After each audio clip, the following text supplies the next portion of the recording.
Aujourd'hui, sur le Clash, on reçoit Carcajou.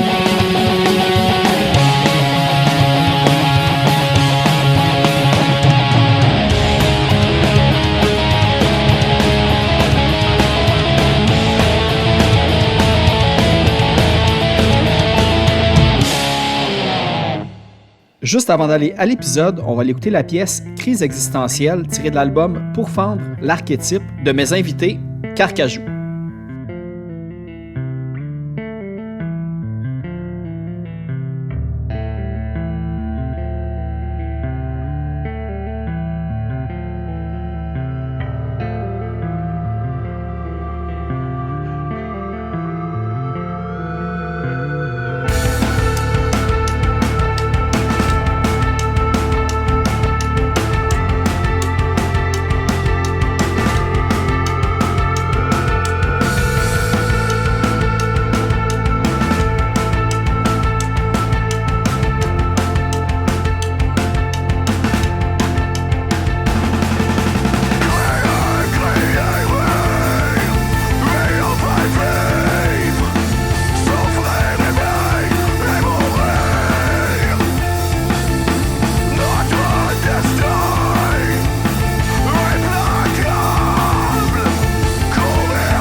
Cool, merci beaucoup les gars d'être venus, d'avoir accepté l'invitation au podcast en fait. Donc, je suis présentement avec Carcajou. Ah oui, d'ailleurs, il faudrait que quelqu'un prenne... que vous oubliez pas de prendre le micro quand vous voulez parler. Ben ça va aider. Salut Philippe. Ouais, bonjour, en fait. Bonjour. Jonathan, ce cher Jonathan. Yes. Dans le fond, on peut peut-être commencer par la petite histoire. Ouais, on a une belle prémisse. Ouais. Parce que moi puis Philippe, on a déjà eu un groupe ensemble. Qui a changé de nom souvent. Oui. Qu'on sait plus c'est quoi le nom. Oui. Mais celui que je me rappelle le mieux, moi, c'est Lazy Workforce. Ouais, je pense que c'est lui qu'on a roulé le plus. Sinon, il y avait Forton Sinister. Oui, ouais. Mais ça, c'était plus avec Félix. C'est comme... Avec Dan. Ouais, c'est ça. C'était avant que j'arrive dans le décor. Fait que pour ceux qui veulent un nom en anglais qui commence par le chiffre 4, puis que le deuxième... Nous autres, c'était Forton comme 4 tonnes. Ah oui, je mais me ça rappelle. fait Fourton Sinistre quand tu veux. Bref, on a changé de nom, puis avec Lazy Workforce, avec Jonathan et tout. Ouais. En fait, ben c'est ça. Puis le truc qui est comme vraiment cool, c'est que ben tu sais, ça faisait un bout que je voulais recevoir comme Jonathan et peu importe le groupe avec qui qu'elle allait être, parce que en fait la petite histoire, c'est que la chanson d'intro, c'est une chanson qu'on a enregistrée ensemble. Sauf que la voix est pas là, parce que c'est là que je dis « Bienvenue sur le Clash, aujourd'hui on reçoit tel invité ». Ok, fait que t'as juste la prémisse de la chanson? De With Vengeful Eyes, si tu t'en souviens un petit peu de ça. Oui, fait que c'est ça le tune d'intro. Ah, cool! Si je reçois des royautés un jour, Cool. je vais splitter ça à la gang avec Dan aussi pis tout. Ouais, mais au pire, c'est ça. Nous, moi, en tout cas, je donne ma part en donation au Clash pour... Parfait. Pour que les $4 pour que je puisse m'acheter tu un t'achèteras des batteries pour ton Tascam. Exactement. C'est une bonne... Coûte cher des piles. Au dépanneur, c'est 6 piastres, 4 $. Ouais. Mais, ouais, mais c'est ça. Fait que c'est vraiment cool. Puis d'ailleurs, qu'est-ce qui est drôle, c'est que ce podcast-là arrive une semaine après que j'avais fait mon premier show en genre une décennie et plus. Et ce dernier show-là était avec toi, je sais pas où, je me souviens plus c'était quoi notre dernier show. Moi non plus, écoute, ça fait super longtemps. Moi, Bistrot de Paris ou quelque chose comme ça. Très probablement, parce que c'était quasiment rendu notre... Ou dans le garage à mes parents à Sainte-Catherine-de-Hatley. On a fait ça, nous autres? Ouais, pour ma fête des 30 ans. Ah ouais, c'est vrai. Fait que ça fait ça fait 10 ans, fait que, ouais. Oui, c'est vrai. Bon. Hey, tabarouette, t'en est coulé de l'eau sous les ponts depuis. Yes. On risque de revenir sur quelques trucs de même. Alors, évidemment, yes. Je veux parler de Carcajou là, à l'avant-plan. Vous avez sorti un album le 31 août dernier pour fendre l'archétype. Yes. Évidemment, c'est la tune qui close l'album. Yep. Puis, y a-t-il une raison pourquoi vous avez choisi celle-là en particulier pour représenter l'album au complet? Ouais, fait que moi c'est Olivier, drummer de Carcajou.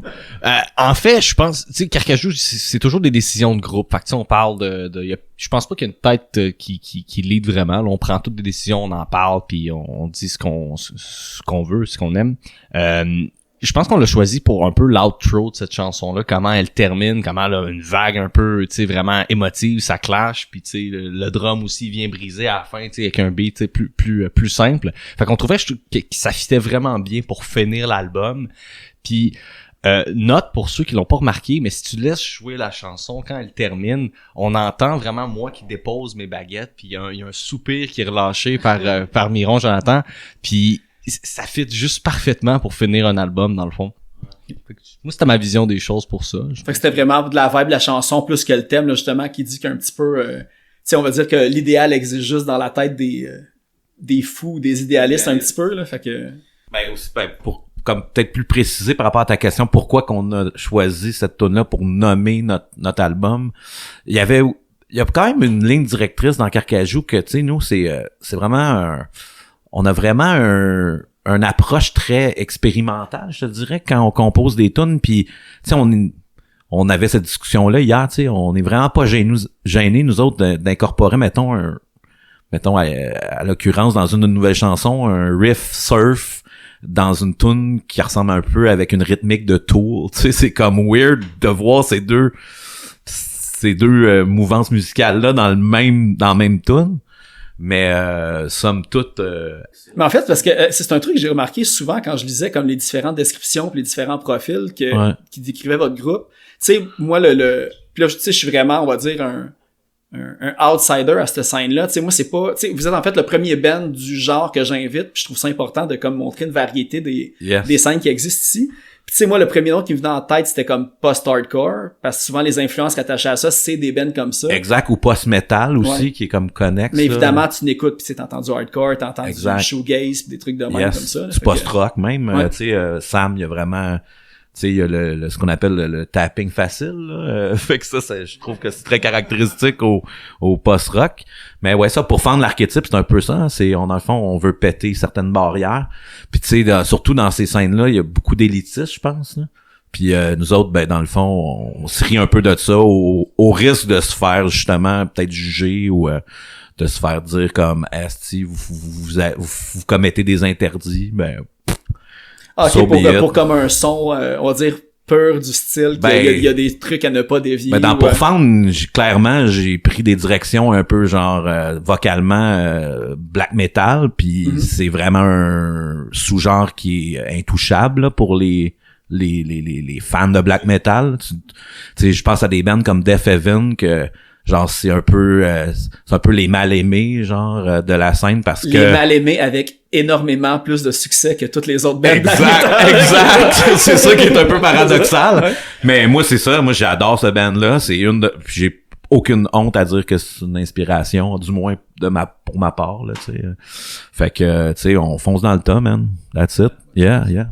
Puis il y a aussi le côté, tu sais, ça va être niaiseux, là, mais dire genre, on aime ça aller un peu partout, puis c'est un petit peu un côté genre TDAH que j'ai peut-être, là, parce que, tu sais, mettons, là, jouer une tune puis faire le même riff, tu sais, de faire une structure genre un peu normale. On essaye, on en a une là, qu'on est en train de monter, puis c'est vraiment un travail, bizarrement, de faire un genre, tu sais, chorus, ben, tu sais, c'est ça, refrain. Style plus classique. C'est ça, tu sais, puis vraiment, tu sais, pour nous, c'est c'est un travail, genre. Tu sais, on a de la misère, puis c'est ça, dans le fond, c'est vous êtes en train d'écrire un hit radiophonique en ce moment. Ouais, genre, ouais, mais curieusement, c'est en réaction qu'on est super prog, tu comprends? C'est comme... Puis, ben c'est un peu ça, c'est comme, c'est pas...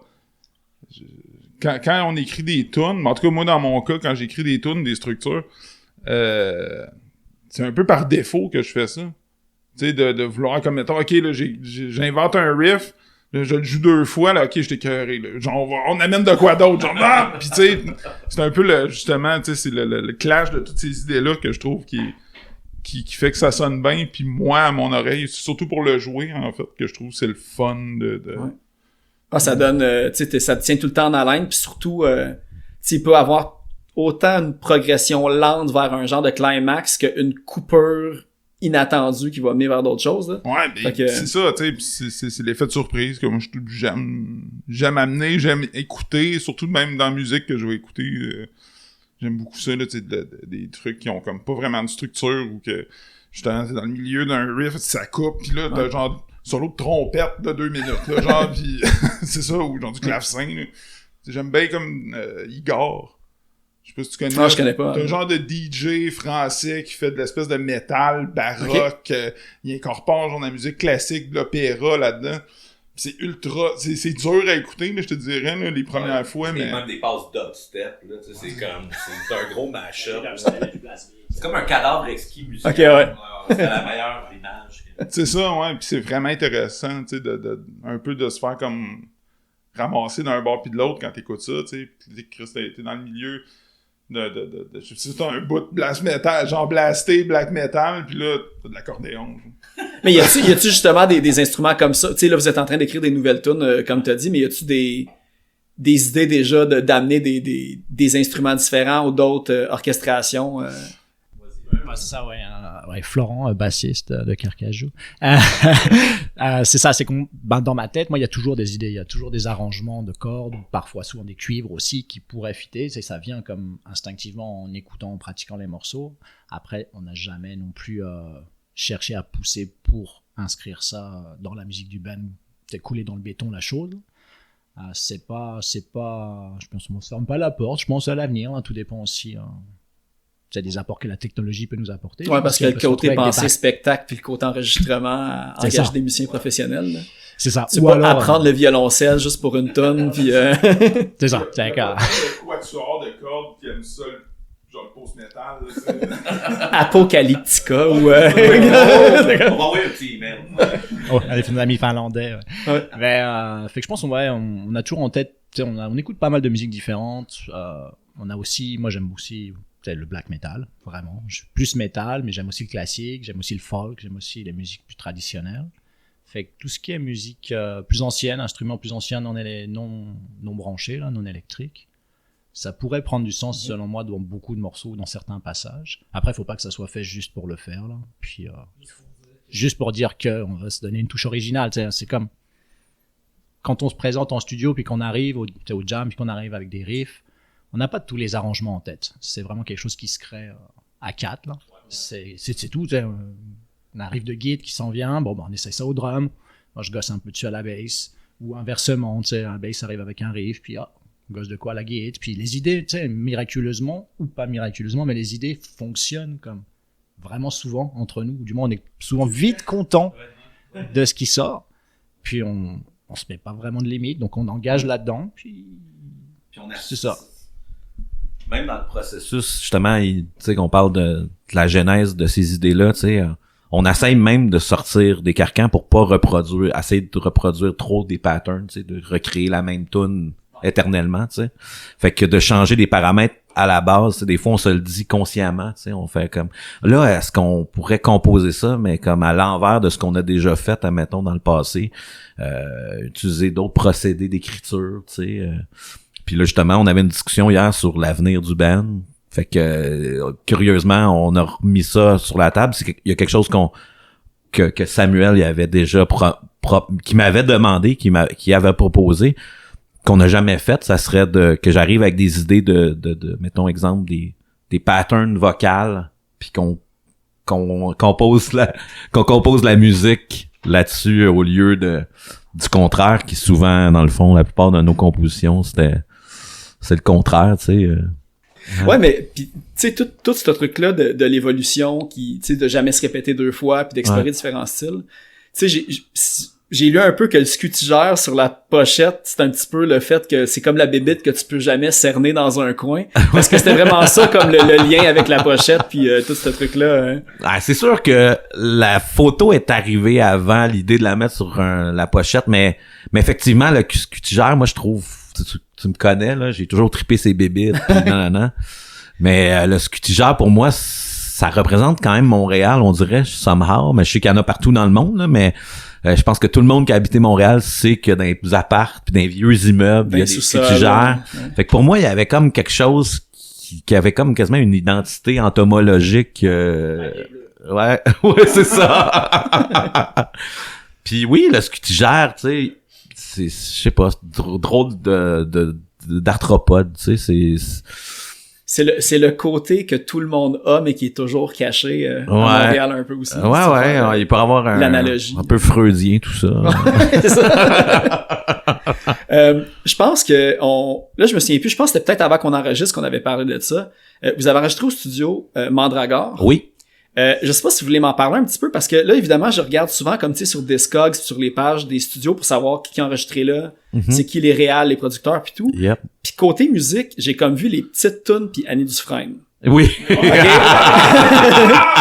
Mais à part de ça avait l'air d'être beaucoup focus sur TV, cinéma. Fait que je sais pas s'il y a comme le lien avec ça qui... Ben David, en fait, puis son nom de son acolyte, c'est Fred. Frédéric Trépanier puis David Fournier. C'est ça, c'est deux potes qui sont partis ce studio-là.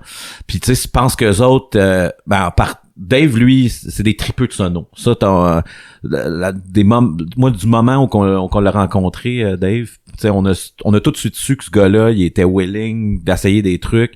Il nous parlait de ses projets, développer des trucs là, comme il y avait un genre un happening artistique avec justement un système surround avec, en tout cas, là, je veux pas dire n'importe quoi. Sorry, Dave, là, je veux pas bouger ton truc, mais en tout cas, il y avait quelque chose que j'avais déjà entendu parler qui était quand même assez innovateur, tu sais. Puis quand il nous tape, Dave aussi, il y a un peu ce thinking-là, tu sais. Il va mettre 50 000 micros. Il m'a même un micro dans les toilettes du studio pour avoir... il y a des micros Frankenstein qu'il a assemblés. Puis, tu sais, il y a tout le temps un peu ce thinking-là d'essayer des trucs. Puis Nous, c'est comme on l'a dit antérieurement, tu sais. Ça clique avec votre démarche. Oui, c'est ça. Il est expérimental, ce gars-là, puis ce studio-là, mais tu sais, c'est grâce à sa grande générosité, parce que tu sais, on a, pour les 2 releases qu'on a enregistrés là, on n'avait pas beaucoup de sous, puis il s'est vraiment montré comme genre, hey, écoutez les gars, je sais que vous avez pas beaucoup d'argent, mais moi j'ai envie de taper votre affaire, puis j'aime votre musique, fait que donnez-moi ce que vous voulez, mais genre à la limite, moi justement ça me donne un break de faire du mixing pour RDS ou des trucs comme ça, tu sais. Tu sais, lui taper des bands, tu sais, je pense que c'est ça, tu sais, ça c'est l'origine de sa passion pour ça. Ouais, ça vient ponctuer, puis il joue de la musique, c'est un musicien, tu sais, puis il trippe musique, puis il trippe sur des affaires flyées. Fait que je pense qu'en partant, tu sais... Ben c'est ça, dans le fond, quand on l'a rencontré, moi je me souviens là, exactement du moment, on faisait un show Fatal. Ça s'appelle le Trackside, je pense, à ce temps-là. C'était au Fatal, ouais. Puis dans le fond, c'est lui, il est venu me voir, puis il dit hey, j'aime vraiment ce que vous faites, puis tout. Tu sais, puis j'aimerais ça vous recorder. Puis j'ai comme OK, salut, t'es qui, tu sais. Finalement, tu sais, fil en aiguille, quand on a été prêt à recorder notre premier album, tu sais, on cherchait un peu qui allait voir pour le recording. Puis dans le fond, c'est ça que lui, il ressortait maintenant. Ah ouais, Chris, il y avait ce gars-là, tu sais. Puis toi, je pense que tu le connaissais déjà. Ouais, parce que dans le fond, il y a un band qui s'appelle Sandblast qui vient du Témiscamingue. Puis ben dans le fond, on a des amis en commun parce que Dave, il est originaire du Témiscamingue. Fait qu'on a fait un festival là-bas qui s'appelle le Rotfest. Puis là, c'est là qu'on a rencontré ces gars-là. Puis ils sont venus à Montréal taper. Où ça? Au Mandragore Studio. OK, voilà. Donc la boucle. Puis ben c'est ça dans le fond lui puis on est allé recorder là puis lui il m'a répété ça souvent là, il disait tu sais c'est parce que tu parlais un peu d'Annie Dufresne puis de des petites tunes puis de whatever la soirée du hockey là. Mais c'est un peu comme il dit ça c'est que ça paye les bills genre c'est un peu ça son thinking il dit puis après ça lui ça fait qu'il y a un nice studio pour pouvoir faire recorder des projets jammer dedans c'est plate, hein, que l'affaire la plus fun, c'est pas l'affaire qui paye. Pourquoi que c'est jamais les deux en même temps, là? Ce serait trop facile. S'il vous plaît, offrez-moi 100 000 $ par année pour mon podcast. Non, c'est quoi, matelas, non, c'est... Ah oui, Easy Sleep, des affaires de même. Polysleep! Polysleep, ouais. Faut que je commence à me trouver des commandites, mais je suis en dilemme, éthique avec le côté punk pis tout d'avoir si je me fais commanditer je veux que ce soit quelqu'un qui est peut-être pas une compagnie de matelas ou Blue Apron pis des affaires de même là, qui font je sais pas, me semble tu sais t'es mieux de te faire commanditer par Blue Apron ou Polysleep ou whatever que de te ramasser à aller travailler de toute façon pour une grosse compagnie dans leur shop. Ce que je fais déjà. Fait que et voilà. Fait que deux négatifs, un plus, ça coûte si bien. Non, tu sais, Chris, si, dans le fond, un mané se ramasse avec whatever, peut-être pas, je te dirais pas, là, Monsanto, là, genre, mais... Walmart ou quoi de même, mais tu sais, c'est une petite compagnie Internet qui veulent te... Ouais, c'est ça. On va lancer des perches, là, à savoir. Ouais. Des microbrasseries quelques. Ouais, celle de Boucherville, je l'ai spoté. Je sais pas s'il l'écoute, là. J'ai laissé des stickers, mais Toltec, je viens vous voir dans pas long pour, dès que je recommence à boire, je viens vous voir. Le message est fait. Ouais, c'est ça. La Clash IPA, genre. Ouais, le Clash IPA, moi, ce serait pas fait. Il y avait une affaire aussi que je voulais vous parler parce que vous avez parlé comme de vos influences aussi et tout. Puis vous êtes le deuxième band que je reçois qui a travaillé avec Alan Douche, ou je sais pas comment tu dis, je dis Alan Douche, là, je sais pas je trouve ça tout le temps bizarre de le prononcer de même. Le premier band qu'il y avait, c'était comme un band de Québec, je pense que c'était Still My Queen ou de quoi, c'était vraiment pop-punk, tu sais. Okay. Puis eux autres aussi, il y avait des groupes qui tripaient dessus, que c'était lui qui avait comme... lui, c'est le mastering qu'il a fait, je pense. Oui. Puis lui a travaillé avec Converge, Dillinger Escape Plan, Mastodon, c'est juste ça, je me dis, ça se rapproche de vous autres, c'était tout ça, le... Ouais, ok. En fait, ça a été beaucoup, je pense, Dave qui nous a recommandé Alan Douche. J'ai dit ça serait vraiment cool que ce soit lui qui fasse le mastering. Puis tu sais, Carcajou, on est vraiment comme l'animal, là, fait que des fois on fait pas grand chose. C'est-à-dire, on fait nos jams, on procrastine beaucoup nos trucs de band, tu sais. Fait que Dave avait vraiment insisté, fait que ça semblait la solution facile d'y écrire, puis pour vrai le gars il est tellement nice, vraiment super cool. Puis je pense qu'il fait ça avec sa blonde en tout cas, j'ai envoyé un courriel, il m'a répondu, pas de problème, envoie-moi les fichiers, puis le back and forth en courriel était super simple et super agréable, puis moi j'ai pas senti de pression que tu sais même s'il y avait recordé ou fait la mastering, excuse-moi, de band vraiment plus connu, je me suis pas senti tout petit. Je me suis vraiment juste senti comme un autre de ses clients, puis il voulait vraiment faire sonner notre affaire, puis je me rappelle, je pense qu'on a tout écouté les premières tracks masterisées, on capotait, on était comme wow, ça fait de bon sens. Puis en plus, tu sais, quand tu te rends compte, là, ben, tu sais, pour revenir, faire le loop avec Lazy Workforce, là, si je veux nommer le bon nom, tu sais, on avait travaillé avec Ryan Murray, qui avait fait, comme, tu sais, les La Soda Cella, les 3 accords, ouais, c'est ça, c'est ça? Il me semble que c'est ça. Grey Market, ouais, c'est ça. C'est le premier album. Puis, Carcajou. aussi, ouais, c'est ça. C'est fait là-bas. Puis tu sais, tu te rends compte que travailler avec une personne qui fait du travail international, puis là, quand il te donne la facture, tu fais comme, ça coûte juste ça, tu sais, il faut jamais que tu hésites à masterer. Si t'enregistres la musique, choisis, puis même les meilleurs des meilleurs sont assez abordables, ouais. Exact. Puis souvent, c'est underrated, mais moi, Dave, il m'a vraiment... C'est ce qu'il m'a appris, c'est que dans le mastering, tu peux vraiment avoir une approche artistique, tu sais. Même si... j'en comprends encore pas tout à fait tous les rouages, là, mais il y a une partie autant que, tu sais, dans le processus de création d'un band qui va taper, le gars qui mixe, tu sais, ses prises de son, il peut avoir dans le processus, comme Dave l'a fait, il peut avoir des interventions un peu plus expérimentales, mais lui, c'est important pour lui aussi, quand il nous l'a proposé, qu'on fasse appel à quelqu'un qui va vraiment pas juste comme masteriser pour masteriser. Il va débusquer ces petites affaires-là. Là, qui va identifier où ce que les fréquences doivent prédominer, puis que ça contribue, en fait, ça soit au service des chansons que sur l'album.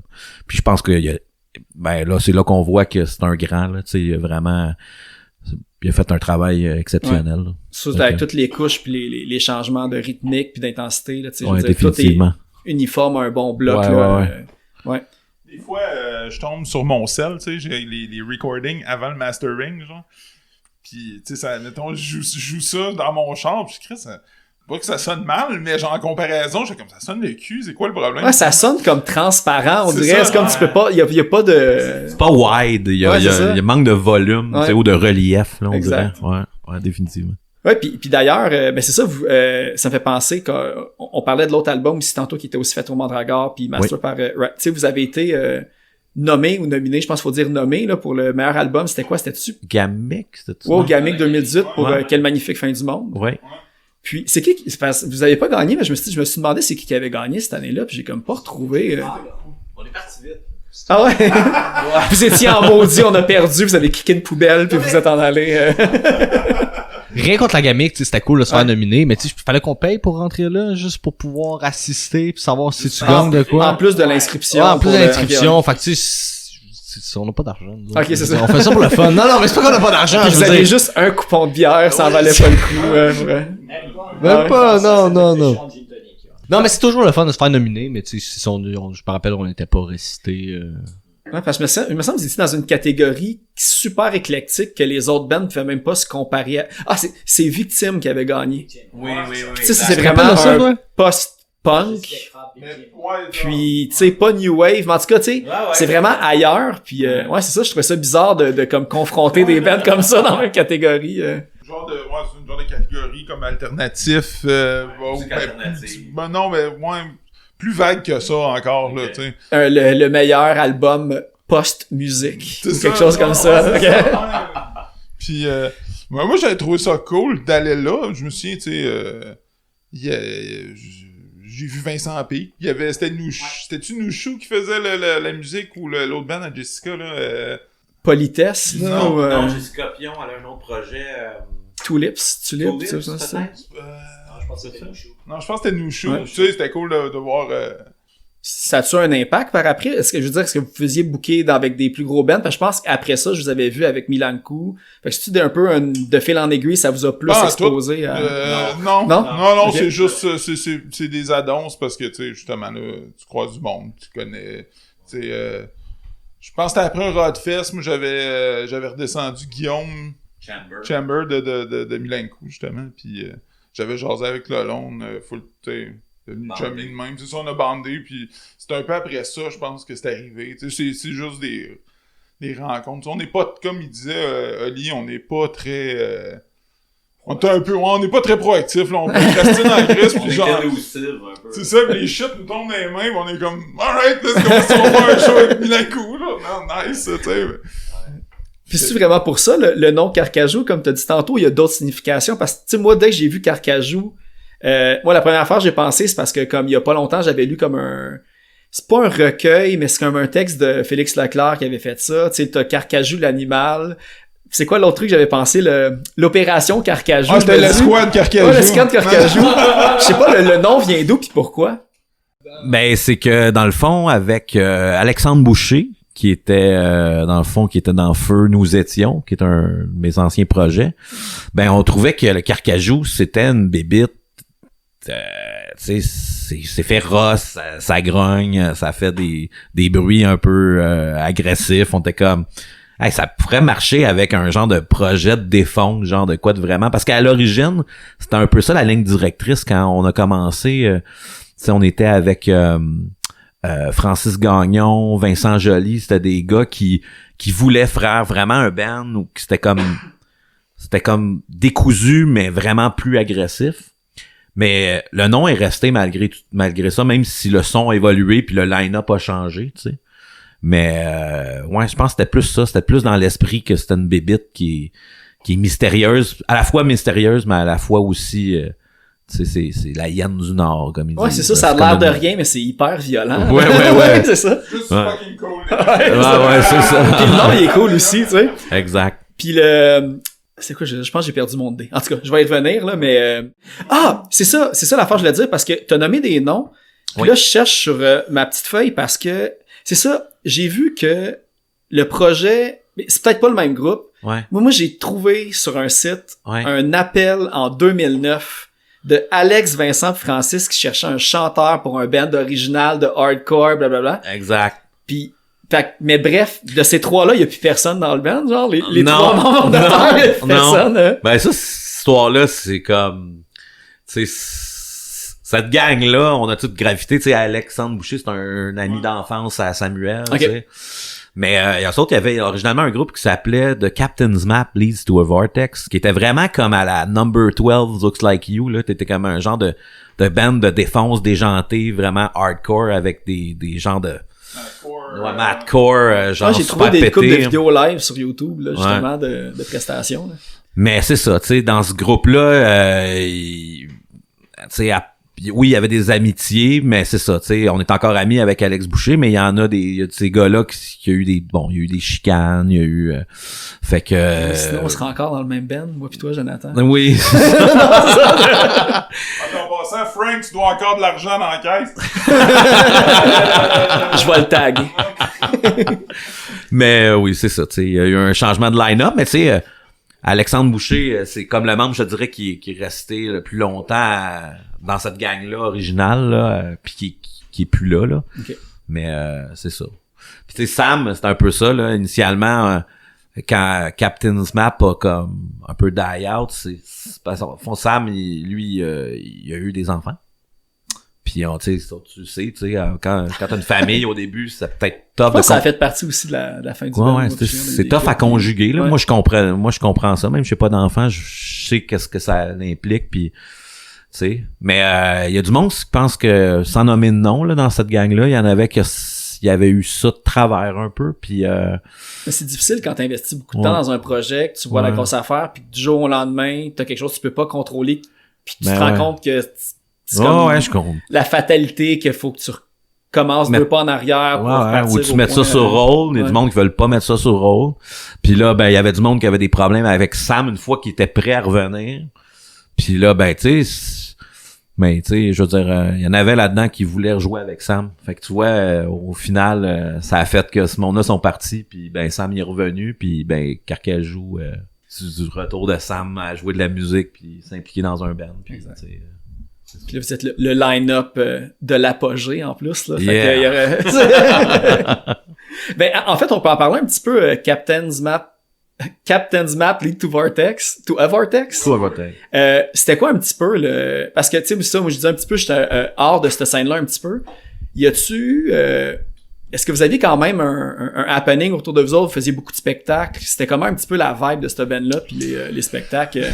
Ben écoute, justement, tu sais, le timing de ça est un peu bizarre. Moi, j'ai que jammé avec Captain's Map. OK. Après ça, j'ai arrêté, vu les kids pis tout. Après ça, j'allais voir quasiment tous les shows, par exemple, qu'ils faisaient, tu sais. Puis je trouvais, tu sais, c'était une idée à la Alex, là, tu sais. C'était genre, il y avait un comme de genre de gros concept autour du band, tu sais. On était tous déguisés en matelots, genre. Okay. Puis l'idée est partie de genre, on voulait se déguiser en matelot, se faire des corpse paint, puis genre, c'était en tout cas, l'imagerie était cool, mais c'est ça, puis c'était plus un concept, genre, qu'un band, genre. OK. Focus Si on suspect. veut, Vous aviez pas ouais, d'enregistrement, je pense. Non, il y a eu Ok, des c'est ça. enregistrements faits avec des pas des selles, là, dans ce temps-là. Des Padgets. Des Padgets, On a enregistré sur un 8-track. Puis, mais ouais, non, il a fait une couple de vraiment cool shows, genre Great Sabatini, puis Ok, quand même, hein. que je me souviens, là, tu sais, que j'étais allé voir, et c'était comment ça s'appelait Ça m'échappe. Bon, en tout cas, bref, il avait fait une couple de cool shows dans des belles places, tu sais, mais ça c'est mort assez vite, je pense, justement, tu sais, il y a eu... ben, moi, de ce que je sais, j'étais plus là rendu à ce moment-là. Là, il y a eu des genres de petits clashs des go, je dis. Des go, ouais, okay. ouais, c'est ça. D'orgueil. D'orgueil. Puis là, après ça, c'est devenu assez rapidement. Tu sais, le concept était cool, mais ça a duré. Je pense pas que c'est un concept qui allait durer longtemps. Tu sais, Fallait que tu le renouvelles à chaque fois. ça fait un cool album concept, mettons, je dirais. Puis moi, ce qui était particulier, c'est que quand, justement, pour revenir au début de ton énoncé, c'est que quand ils cherchaient un chanteur, moi, on a un ami en commun, moi pis toi, qui s'appelle Julie Bougie, Ah ben oui. qui travaillait en cinéma. Puis Alex Boucher, il travaillait en cinéma. Ah, OK. Puis quand il a annoncé qu'il cherchait un chanteur, ben Julie a dit, crime, tu connais Jonathan Miron? Je pense qu'il avait travaillé sur un de mes... Il a fait du FX, Alex Boucher, sur un des clips de Charge to Mirror, Il y a des clips... Attends. qui était le band avant Lazy Workforce. Eh oui, voilà. Hey, écoute, il sort une relique. Ça, c'est un des premiers bands. Ouais. Tu t'engages, j'ai pas de barbe sur cette belle photo. Ah, c'est ça parce que... Toi? Beau jeune homme, mais... ouais, puis ben c'est ça. Fait que, tu sais, on savait pas, mais plusieurs années plus tard, moi puis Alex, il m'a contacté, puis ce qui est particulier, c'est que quand je suis rentré dans Carcajou, ben... à cause du drama et tout ça, ben ça a vite tombé encore en hiatus. Okay. Puis là, je me suis retrouvé un peu sans band. Parce que, tu sais, avec Lazy Workforce... Mais Lazy puis Nous Étions, ils ont coexisté. Ouais, c'est vrai. Nous Étions puis Carcajou ont coexisté. Ouais, non, c'est vrai. Un peu de jonction. C'est vrai. À cette époque-là... mais à ce moment-là, je pense que, tu sais, je voulais jouer de la musique aussi avec Alex, puis ça se passait pas. Puis eux autres, ils avaient déjà parti de Nous Étions en parallèle avec Alexandre Hébert. Puis à un moment donné, faute de jam avec Carcajou, ben ils ont fait hey, ça tente. Tu sais, moi c'était mes premiers essais aussi, ça qui est intéressant de dire, c'est mes premiers essais d'écrire en français parce que dans Lazy Workforce, j'écrivais en anglais, puis dans Charts to Mirror aussi. Ouais. Mais dans Carcajou, j'avais commencé à écrire des textes en français, puis tu sais, screamer en français, puis là je pense que c'est ça qui a séduit les gars dans Nous Étions, ils ont fait hey, on aimerait ça que tu t'essayes dans ce band-là aussi, étant donné que ça marche pas avec Carcajou puis qu'on t'a mis un peu sur la glace, tu sais, je sais pas si t'es en dépit d'eux ou ils sentaient mal, là, mais c'est ça. C'est un peu comme ça que ça a comme démarré cette histoire-là. Mais ça ouvre la porte là, à quelque chose que, tu sais, évidemment, là, un des points majeur de Nous Étions puis Carcajou, tu sais, j'invite vraiment le monde à aller comme lire les textes là, tu sais, c'est vraiment comme un point fort parce que tu sais peut-être aussi tu sais je te connais depuis un peu plus longtemps là, mais tu sais j'ai toujours su que tu faisais la recherche de mots, quitte à ce que tu prennes un mot que tu connaisses pas, que tu trouves la définition cool puis tu vas développer toute une idée par rapport à ça, tu sais. Yes. Fait que j'invite vraiment le monde à aller lire puis ils vont comme tu sais apprendre un mot par jour, ben tu vas en apprendre 10 par jour si t'écoutes une toune de Carcajou par jour. Ouais, même Sam m'avait proposé à un moment donné de faire un genre de recueil de tous les textes, peu importe les bandes. Ben ouais. Mais tu sais, que toutes les faire un genre de recueil, puis tu sais, ça m'a jamais vraiment sorti de la tête. Je me suis dit, éventuellement, ouais, peut-être que je me ferai comme un genre de... Ouais, c'est ça. Ouais, exact, avec des textes sombres et obscurs. Et... Ben, tu sais, juste en entrée de jeu, j'ai fait jouer Crise existentielle. Puis là, je lisais les paroles, puis là, tu sais, il y avait comme Portum, Clamor, Super S, Memento, puis Miter. Tu sais, j'étais comme tabarnak, pause. Puis là, j'allais googler le mot, puis là, je repartais là. Ah, il y en a un autre tout de suite après. On est allé dans les... Tu fais comme, ok, c'est vraiment... Ben ça, c'est cool, l'évolution de la naissance à la mort, un peu. Là, que j'ai compris, là. Fait que... Ouais, écoute, tu sais, dans les dernières années, j'ai comme malheureusement souffert un peu plus d'anxiété, puis ben je pense que l'anxiété-là est relative à peut-être ça, justement, une crise existentielle. Fait que j'ai connecté un peu le fait que, tu sais, justement, là, tu sais, on vit dans des sociétés où qu'on est de plus en plus comme dans des concepts de performance, puis tout ça, puis je pense des fois on s'éloigne des trucs fondamentaux qui nous permettent de garder un équilibre, tu sais, puis ben c'est ça, je me rends compte que je suis pas full compatible avec le rythme effréné de la plupart des gens ou de la société occidentale. Parmi les autres tunes, il y avait, tu sais, ça aussi c'est une autre affaire que j'ai googlé puis je l'ai pas trouvé. Puis là, tu sais, t'as dit justement, j'entends que tu travailles en cinéma, ça vient peut-être de quelqu'un d'autre.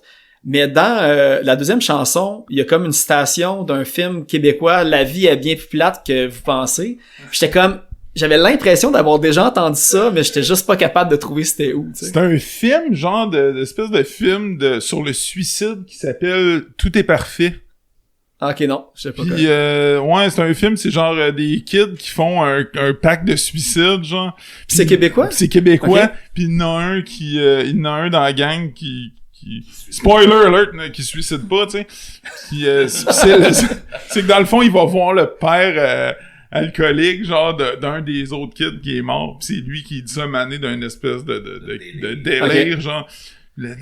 Parce que lui aussi, tu sais, il a eu une vie de marde dans le fond, puis il est alcoolique. En fait, c'est un film que j'avais pas, tu sais, j'avais trouvé bon. Chris, même, à la limite, dans le temps, il y avait pas le Loco Locas qui avait fait genre une toune pour eux autres. Bon Zion, là. Non, pas ça. La toune est pas mauvaise pour vrai, tu sais, pas que j'aime tant Loco Locas d'habitude, mais ça, j'avais trouvé ça bon quand même. Ok, c'est quand même un film qui avait du budget, là, pis qui avait... Ok, je vais regarder, c'est quoi? C'est Normand D'Amour, pas Normand L'Amour. Ben, l'acteur. Ouais, Normand d'Amour. Avec le D. Qui dit cette quote-là. Ah, ok, quand même. C'est juste que j'avais trouvé ça tellement... C'est strong, là. C'est strong comme, c'est ça, comme quote, pis en plus, tu sais, ça fitait avec le concept du maladroit, là, tu sais, le gars qui est, tu sais, qui est une chanson sur l'alcoolisme, puis le gars qui dit aux jeunes, tu sais, qui est clairement, tu sais... une phase dépressive qui voulait se suicider. Mais c'est bien plus plate que tu penses, tabarnak, genre, mais il y a quand même une dichotomie là-dedans parce que la plupart des adultes, j'ai eu souvent cette discussion-là avec des gens que, à un moment donné, il arrive un moment dans la vie de tous et chacun où qu'on prend conscience que la vie, c'est pas un film, c'est pas tout le temps les bons qui gagnent. Puis, moi, je me rappelle que ça a été vraiment curieusement, peut-être parce que j'avais un naturel un peu naïf ou innocent, mais ça a été ma prise de conscience qui m'a le fait plus réaliser que effectivement la vie, c'est des fois, c'est parfois très souvent un peu cruel, puis mais à travers ça, après ça, c'est toi qui décides qu'est-ce que tu fais de ton existence, mais que tu le veuilles ou non, je pense qu'on c'est commun au propre de l'homme. Je pense que c'est Carl Gustav Jung qui est un des précurseurs de la psychologie contemporaine qui a dit que, tu sais, on vit toute une tragédie en quelque part, là. Fait que on est tous confrontés à ça, à notre propre tragédie, tu sais, puis à notre propre drame, puis la souffrance humaine, c'est un dénominateur commun à différents niveaux, là. On vit tout. Il y en a qui sont plus résilients que d'autres, mais c'est ça, tu sais. Puis c'est des thèmes qu'on retrouve dans, je pense, de pas mal toutes les tunes de cet album-là aussi, là. Parce que veux pas, c'est quelque chose qui m'a comme un peu mine de rien, c'est des shit qui me font peur, mais c'est des shit qui me fascinent curieusement. Mais c'est le genre de la truc même affaire, là, tu sais, quand tu te rends compte que c'est ça, tu te réveilles le matin puis tout, comment je pourrais dire, tu sais, justement la vie est pas rose. Ouais. Tu sais, c'est pas en te réveillant le lendemain que le problème de la veille va être fini, puis il y en a justement qui ont une meilleure capacité à gérer. Cope, gérer. Je sais pas c'est quoi, gérer, à gérer ça, puis d'autres non, fait que ouais. Ouais. Fait que, C'est pas mal ça. Je sais qu'il y a du monde que probablement qui sont pas fans de Carcajou parce qu'ils trouvent ça un peu lourd comme thématique, tout ça, mais moi je pense que dans la vie, tu sais, t'as le monde qui sont un peu dans le déni puis qui pensent que, tu sais, on va écouter genre des shit qui parlent de pouliche puis de shit genre. Moi je pense que c'est ça. Moi, j'ai décidé, genre, affrontons la part d'ombre, comme, justement, pour revenir avec Carl Gustav Jung, le Shadow. Puis le pire, tu sais, c'est comme, tu sais, Carcajou, c'est un groupe, tu sais, je veux dire, évidemment, l'album, c'est super bon, mais live, c'est tu sais, ce genre de musique-là, en général, c'est une expérience vraiment cool, parce que, tu sais, t'as comme, justement, les crescendo, ils te rentrent physiquement dedans quand tu les vis. Les moments d'intensité, c'est tellement différent quand t'es dans une salle, puis... tu sais, c'est un petit peu, t'as comme des petits moments d'euphorie un petit peu pis de transe quasiment, là. C'est comme un show de métal que tu peux quasiment être debout, te fermer les yeux pis comme léviter. Tu lévites ou tu peux même te dandiner sur du Carcajou. Peux même. C'est ça, moi j'avais lu de quoi sur une étude scientifique qui avait démontré que la musique en fait plaît au monde, mais ce qui va chercher vraiment les gens et ce qui peut vraiment plaire aux gens en fait, c'est les incongruités. Puis ce à quoi tu t'attends pas dans un morceau. Et il y avait une étude qui avait été faite sur des suites d'accords classiques, et puis les gens devaient noter sur leur appréciation, leur niveau comment dire, d'amour par rapport à ce qu'ils entendaient. Puis dès que les suites d'accords étaient pas réellement classiques, ce qu'on avait l'habitude d'entendre, et bien là les gens notaient plus haut. Okay. Et il en avait été donc déduit que finalement ce qui intéresse l'auditeur, c'est d'être déstabilisé et d'être un petit peu surpris, vraiment. C'est ce qui te ramène à écouter ce que tu viens d'entendre au lieu juste de le laisser en bruit de fond aussi. C'est ce qui ça va aussi. ton attention. Voilà. Ce qui rapporte ton attention vraiment. Et puis tu vois, tu parlais de ton TDAH musical entre guillemets, mais finalement c'est quelque chose qui est source de création, mais qui va être aussi source finalement de plaisir à la réécoute, à l'écoute, puis aussi de motivation. Et ce qu'on essaye de faire quand je compose de quoi à la bass, ben ça revient vite dans mon oreille. Ah, ça on l'a déjà fait, ça. Donc ça ressemble trop à ça, quoi. Puis pas dans le genre, tu sais, vraiment genre. Non, c'est vraiment la contrainte. Si je me mets une contrainte, c'est ça. C'est comme ça, je l'ai déjà fait, faut pas le refaire. Donc je pense que moi, ce serait comme une des contraintes qu'on se met dans le band. On n'a pas de limite, mais il faut juste éviter de vraiment tomber dans un gimmick, quoi. Je voudrais pas que Carcajou soit catégorisé comme Carcajou fait du Carcajou, oui, mais dans le bon sens du terme. Dans le genre où c'est, ok, on continue d'être surpris d'aller sur des chemins où on sait pas où ils nous mènent, puis ok, puis on reste dedans. Puis en show, l'avantage de ça, c'est qu'en show, les gens gardent leur attention. Puis moi, j'aime ça voir les gens commencer à secouer de la tête, à danser, à dandiner sur de la défonce un peu plus, parce qu'on arrive justement à introduire des patterns puis des riffs qui sont plus smooth, puis peut-être sans aller à vraiment groovy, là, mais plus... Mais c'est de voir comme, tu sais, la transition à quelque chose de doux, plus groovy, comme tu dis, à quelque chose de vraiment, tu sais, la surprise est magique. Tu sais, ça te fait vivre vraiment une émotion, là, de... Il y a du drame aussi qui se crée, c'est ça. La fin de Pour fendre l'archétype, le côté grandiose de cette fin de tune qu'on a choisi pour la fin de l'album, c'était justement parce qu'il y avait un côté grandiose et l'émotion était vraiment là, vraiment présente. C'était pas fait pour faire. C'est que quand on l'a joué, on l'a écouté, on l'a jamais, puis on était comme genre, oh, ok, ça serait malade comme fin d'album. C'est très vite arrivé, en fait, dans la démarche de création puis pratique. Après, pour revenir au texte, parce que tout à l'heure tu parlais des textes beaucoup là avec Miron, tu sais, moi, je suis un amoureux de la langue française. J'étais enseignant de français aussi pendant une couple d'années. Fait que les textes de Miron, quand j'ai lu ça, tu sais, j'étais comme tellement heureux de voir la richesse et la qualité d'écriture, parce que moi aussi, j'avais des tournures de phrases que j'avais pas l'habitude d'utiliser, ou des mots que je trouvais comme malades d'utiliser dans un contexte de musique un peu plus violente, en français. Et c'est cette poésie, entre guillemets, finalement, de toute l'affaire que certains peuvent critiquer ou ne pas aimer, qui, moi, au contraire, me fait vraiment plonger. C'est quelque chose d'écrire des mots que c'est pas tout le monde qui connaît sa définition, mais de le faire d'une manière qui, comment je pourrais dire, tu sais, logique, uniforme dans un texte, puis que ça, si c'est pas forcé quand on lit les textes de Miron, justement, voilà, tu sais, tu t'attends à voir des mots que tu comprendras pas, mais quand tu lis, tu fais juste comme, c'est beau, pas juste comme... check le mot qu'il y a plug. Non, tu sais, c'est... Check, il fait son fraîchier. La toute comme une game de Scrabble. Ouais, c'est ça. Oh, un trip. Fait que c'est ça. Ben, c'est ça, c'est que les mots sont là, les phrases sont là, les tournures de phrases sont là, mais au final, ce qui reste, c'est le sentiment de la lecture. Et l'idée, l'histoire qui en ressort. Mais vraiment, plus du ressenti au niveau sentiment. de la lecture, sans se prendre la tête. Ah ouais. On veut pas se prendre la tête. On pourrait se prendre la tête, mais on veut pas se prendre la tête non plus. Mais tu sais, comme tantôt, j'ai lu, parce que tu sais, on parle des textes, puis c'était la sirène et l'épouvantail et la sirène, qui est comme que c'est un conte, en fait. Puis tu sais, je l'ai relu comme, tu sais, 2-3 fois pour être sûr que je comprenais un petit peu, tu sais, qu'est-ce qui se passait, puis tout. Ouais. Puis je me suis demandé à un certain point, est-ce que c'est parti d'un vrai mythe ou légende que t'avais lu puis que t'as adapté, ou c'est vraiment comme from scratch du Miron? On va t'appeler Colombo, là. Moi, je trouve Phil, il est vraiment... T'as une belle sensibilité sur ces affaires-là. Mais moi, j'étais un grand fan de mythologie grecque. Puis quand j'ai commencé à écrire en français, c'est ça qui mes premières inspirations, c'était ça, de parler des mythes des anciens mondes, puis tout ça. C'est quelque chose qui peuple mon imaginaire, tu sais. Puis là, j'étais arrivé à un point où je dis, pourquoi je créerais pas ma propre mythologie, tu sais. Puis un peu ce principe-là dans La Sirène et l'Épouvantail, tu sais.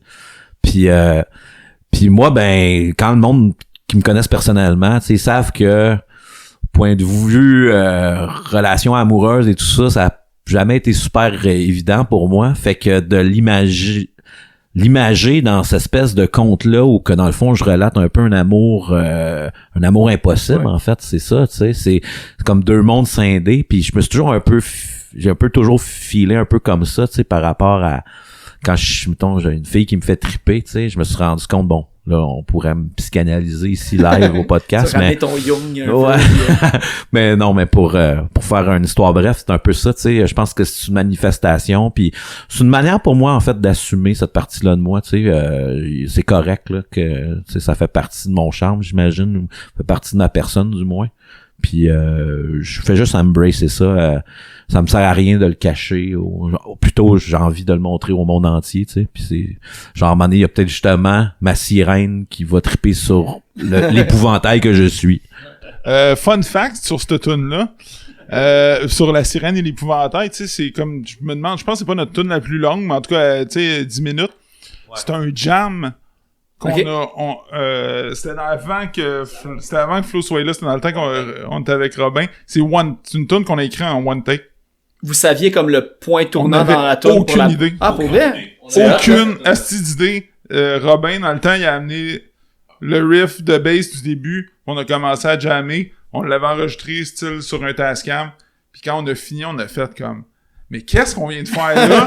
What the fuck? Genre, on a écrit comme une tune de 10 minutes en une take. Puis c'est En fait, après ça, le travail a été d'essayer de reproduire. Ok, c'est ça, parce que c'est un one take Tascam, pas un one take studio. Tu sais, c'est arrivé dans plein d'histoires de plein de bands sûrement là qui vont dire, hey, on avait un jam puis on l'a pas immortalisé. Ben nous, c'est arrivé.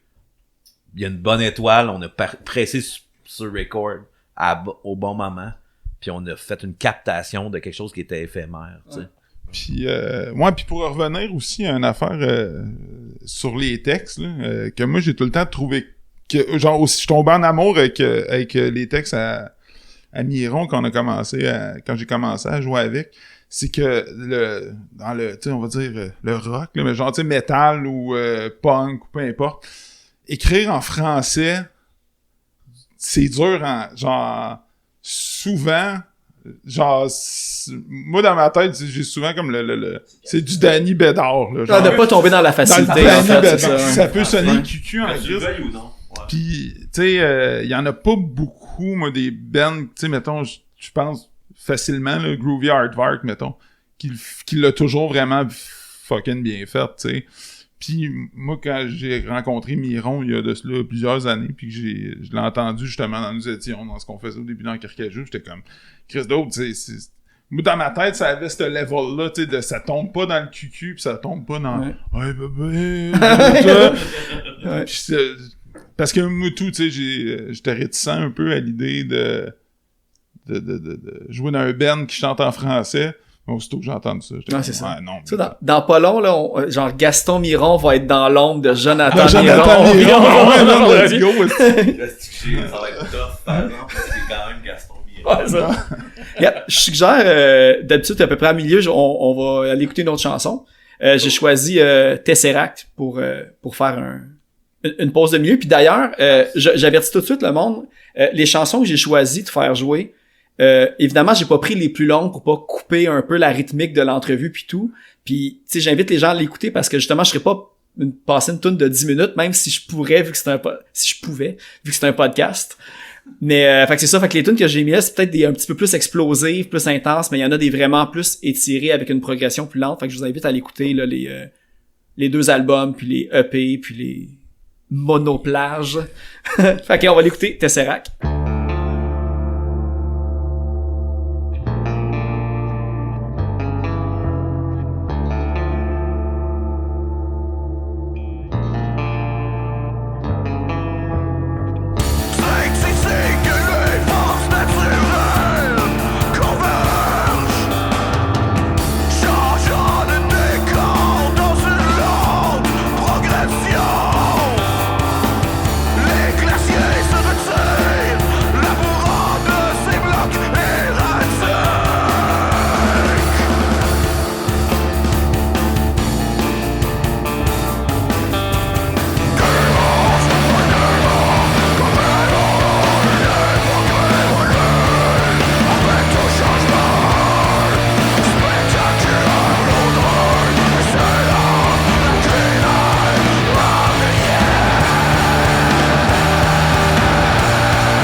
C'est Robin Turcotte, j'imagine, que vous avez parlé tantôt.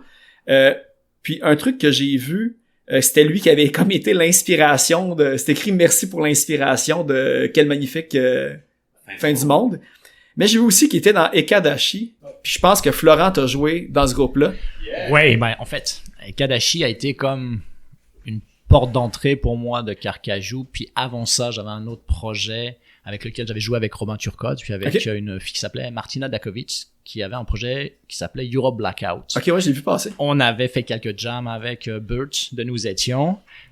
Ben, le fait est que ça avait un peu...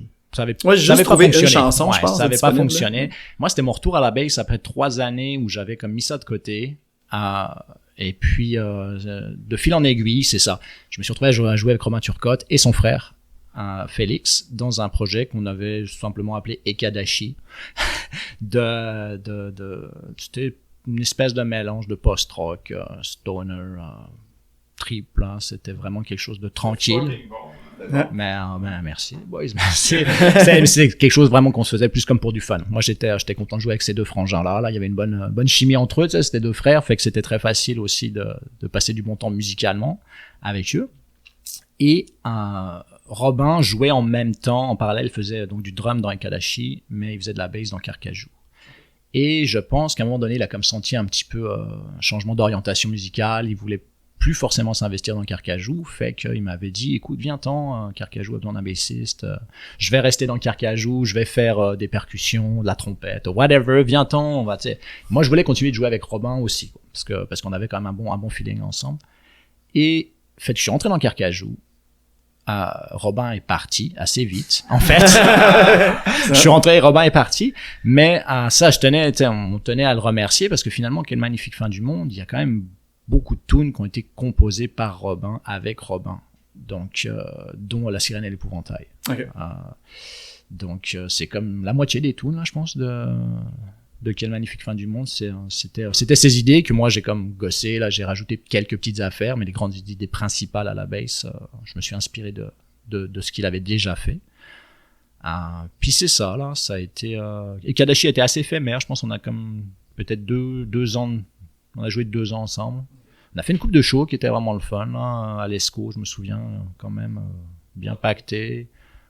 Au Atomic Café aussi, ouais c'est vrai, ouais, Chris. Ma belle-mère était là pour filmer. Merci Catherine. Ça, mais tu sais, j'ai vu que tu as joué quand même dans pas mal de groupes. Puis, tu sais, un que je savais déjà que tu avais joué dedans, c'était Dark Mare. Oh shit. Parce que, évidemment, j'ai déjà interviewé Dimitri Guérin avec Havenhurst. Havenhurst, ouais, bien sûr. Il y a peut-être environ... ça doit faire maintenant 2 ans parce que c'était au studio de Choc, puis depuis la pandémie, je vois plus. Mais ça, c'est un groupe que vous aviez en France ensemble. Ouais. Mais est-ce que les deux vous avez déménagé ici en même temps? C'est plus fucké que ça, man. Ok, c'est ça, parce que j'étais là, ils ont-tu comme essayé de devenir comme Québec, la terre du métal, pour essayer de percer avec Dark Mare? C'était vraiment Colombo, quoi. En fait, l'affaire, c'est que moi, je suis venu au Québec en 2007. Et puis, je venais d'une petite ville en France, dans les Alpes, là, puis métal, on était assez métal. À l'université, j'avais rencontré Dimitri là-bas, puis on avait donc un band de black death metal, plutôt classique, là, influence à la Dissection. C'était quoi le nom? Dark Mare. Ok, c'est le même. Ok, je pensais à un autre que lui, ok, ouais. Et on était quand même, tu sais, c'était le genre de band, on faisait des shows locaux, mais il y avait 200-250 personnes qui se présentaient dans des salles polyvalentes au milieu des montagnes, puis c'était le fun, là, c'était des bandes de chums, là, puis on jouait ensemble, c'était comme des grosses soirées, très grosses soirées. Puis 2007, Dark Mare, c'est comme ça périclitait un petit peu, là, je voyais pas vraiment de déboucher, puis de venir à Montréal, de voir la culture rock, la culture métal ici, de comme genre juste halluciner, là, j'ai pris une grosse claque dans la gueule, là, je dis, ok, ben c'est un peu ici en fait que j'aimerais peut-être vivre. Fait que je suis revenu assez vite, et je pense que 2012, donc 4-5 ans après, j'ai bien harcelé Dimitri pendant des années pour qu'il s'en vienne aussi, connaissant son amour pour le punk rock, pour le métal, pour la musique en général. J'étais comme, il faut que tu viennes essayer tes projets, ta musique ici. Fait qu'après plusieurs années, ouais, Dimitri s'en est venu, puis c'est ça. On est resté coloc une année, et puis il a commencé un projet, il y avait plusieurs musiciens, dont la fameuse Martina, dont je vous parlais tantôt avec ouais, c'est ça. Fait que, au final... Exoria? Exolia, mais oui, il y a aussi ça. Ok, Exolia, c'est un autre projet. Alors ça, c'est avec un batteur grec. Il fallait que je traduise du grec pour pouvoir le... C'est ça. Ça, c'est peut-être un peu moins d'un an. C'est un projet black metal, vraiment plus à la vieux Immortal, le vieux Satyricon, plus classique. Exolia, c'était les exilés. On se trouvait cool de s'appeler les exilés en étant 2 Français puis un Grec à Montréal. Mais Emilios, d'ailleurs, ouais, s'en est retourné en Grèce, fait que le projet s'est arrêté là. Mais Dimitri a continué, puis a rencontré les gars dans Havenhurst, là, John puis Chuck. C'est ça, il jamme moins souvent. Avant, il jammait à Cité 2000, à 2 portes d'un autre local à Carcajou. Fait que pour vrai, c'est mes voisins d'en face à Cité 2000 en plus. On est-tu voisins puis on ne sait pas encore? 316. Et on est voisins! Yes! Fraternité de 300 quelque chose. Et le 3e étage de la cité. Fait que c'est entre nous qu'on se prend des riffs, quoi. C'est ça. Ben en fait, vous êtes venus ensemble comme de plein gré. C'est pas 2 chemins qui se sont recroisés par hasard ici. Tu sais, vous étiez conscient que vous alliez croiser ici. Moi, c'est mon ami, c'est Dimitri, c'est mon ami. Fait que... Mais c'était quoi, disons, le premier band que t'as eu ici sans Dimitri? Le premier band que t'es arrivé et t'étais le seul nouveau, on va dire. C'est assez fou, en fait. Moi, je suis arrivé en octobre, début du mois, avec ma bass, ma valise. Fin octobre, j'auditionnais pour The Last Felony à l'époque. Ah, ok, ouais, j'ai vu passer ça, ouais. Et puis un autre band, aussi le même jour. Puis j'ai commencé dans les 2 bands suite à ces premières auditions. C'était quoi l'autre band dont tu t'es le nom? Ça s'appelait World of Victims. Ok. Qui était un groupe de black metal de la Cité 2000. Mais c'était plus c'était comme un one-man band. On cherchait un drummer. On avait comme le drummer à l'époque de Paroxysm. Ok. Mais pareil, ça a périclité, quoi. C'est pas quelque chose qui a traîné, qui a duré très longtemps. Last Felony, ça existait déjà quand t'étais arrivé. Parce que je pense que t'étais pas sur les enregistrements de ce que j'ai vu. Non, c'est ça. Okay. J'étais pas sur l'album.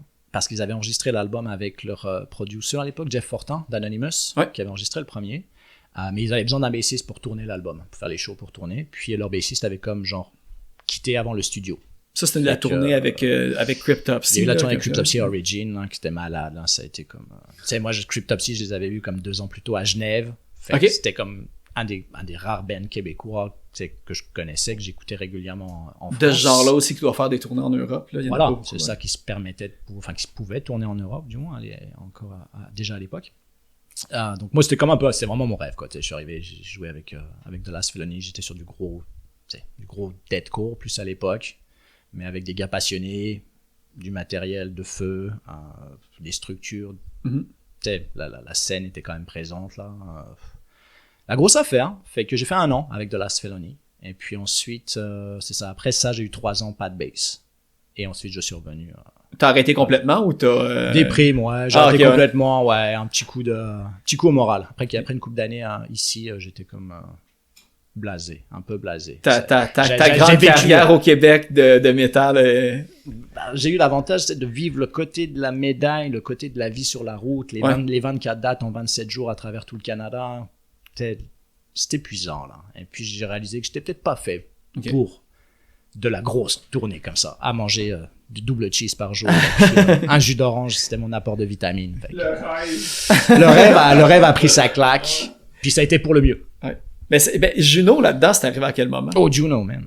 Juno, ouais. Juno, c'est arrivé en parallèle de Carcajou. Ok, c'est ça, j'essaie de situer un petit Ouais. peu dans le temps. Ouais, Juno. Qui d'ailleurs, les affiches, les logos, le design était juste fou. Là. Je l'ai demandé c'était qui faisait le visuel pour ce groupe-là. Le visuel, c'était Hugo Cavaillès. Ok. qui En ce que était j'ai avec le monde à aller guitariste voir, là, de c'était Juno. Ouais. chaque affiche, chaque, tu sais, le nom, le design du nom du band, Hugo, tout, c'est c'est vraiment ouais. solide, là. Fait que- Studio Cardinal. Il a sa propre petite structure Ok. là, où il produit de quoi. Ça Puis fait là, il y a du son sens, nouveau band, là, Louvre, Ok, qui je fait de connais quoi. Ils vont jouer avec Teeth, d'ailleurs, au mois de janvier, au Foufoune. J'ai vu ça hier. Fait que Juno, c'est arrivé en même temps que je commençais avec Carcajou. Ouais, Ok. c'est ça. Et puis à l'époque, c'était assez exigeant, là, Juno, là. Ils voulaient faire de quoi, vraiment, les gars. Fait que moi, je me suis engagé avec eux. C'était du 3 jams semaine, plus un jam Carcajou. Puis, ça s'est pas full bien terminé avec Juno. Puis ça a été tout bénéfice pour moi là, justement de pouvoir finalement m'investir vraiment correctement avec Carcajou, puis d'avoir du plaisir en jouant de la musique, qui était quand même une petite chose que j'avais comme mis de côté finalement, peut-être avec Juno, que je faisais parce qu'il y avait le côté comme tu dis, beau design, les gars étaient super motivés, ils voulaient faire de quoi de professionnel. La carte de visite était tape à l'œil, tu sais, ça Exact. promettait, là. Ouais, C'est ça. Après, musicalement, c'était pas non plus forcément mes premières amours. Tu sais, il y avait Ouais. moins de comment dire, moins d'atomes crochus musicaux. Fait que chose que tu vois, c'était pas mal ça. OK. Puis, tu sais, parce que, tu sais, souvent, comme vous pouvez le constater, je fais souvent des recherches comme ça sur les anciens bands, un petit peu, voir qui viennent. Ouais, je vois ça. Ouais. Puis, ben en fait, Olivier, je pense que c'est peut-être officiellement non, mais t'es le plus difficile, parce que t'es comme un ninja sur Facebook, t'as comme Messenger, mais je sais pas, ben c'est ça. Yes, sir. Fait que, évidemment, puis tu sais, j'aime pas ça faire ce lien-là, mais évidemment, tu sais, avec ton nom de famille, Oui. il y a pas 1000 noms qui sortent. Non, Puis c'est tout le temps ton frère que Ben j'ai oui. l'impression qui sort. Ben oui, ben oui. Qui est, c'est quoi, c'est Brought by Pain puis Beyond Creation. Exactement, ouais. Puis je crois, j'ai vu, c'est ça, il a enregistré des EP pour Carcajou aussi. De ce que j'ai vu, le EP 2016 puis Évasion. J'ai vu. Évasion, oui. Premier enregistrement. Ouais. Mais assez parlé de ton frère, toi Ouais. là-dedans, Oui. c'est quoi tes autres projets, d'où que t'arrives, puis D'où tout? je viens, parce ouais, que parce j'ai que rien trouvé. Effectivement, ouais. tu trouveras rien. Ça va être très Mais j'ai vu que difficile. t'avais peur que je te dis que j'allais trouver de quoi, t'as fait ah non, y a-tu réussi? Non, Puis non, en j'ai fait, c'est échoué. pas super. Ben, en fait, j'ai arrêté, ça m'aurait surpris que t'aurais trouvé quelque Ouais. chose parce que, effectivement, je suis pas quelqu'un qui sur les médias sociaux, je partage beaucoup. Généralement, je suis quelqu'un qui garde les choses en dedans avant de le dire, tu sais. Et, oui, mon frère, effectivement, lui a été le gars qui a vraiment, pendant que moi je jouais à l'ordinateur, lui faisait juste pratiquer Ah ouais. ses lignes de bass puis il est devenu ce qu'il est devenu, là, tu sais. Ouais, c'est gros, là, ça roule. là. Ouais, c'est gros, En ça fait, roule pis Tu sais, tout. quand j'ai regardé le Facebook, j'ai fait comme, tabarnak, pour vrai. Je pense qu'il y a comme 230 000 followers, Ah oui, quelque ben chose oui. de même, là. Puis Ouais, j'étais ouais. comme, voyons donc, je m'attendais pas à ça. Ouais, C'est tu sais, leur super premier chouette. vidéoclip à Beyond Creation, c'est plusieurs millions de views, Ouais. là. Fait que on n'est pas dans la même ligue. Ah, c'est pas la même malade. chose.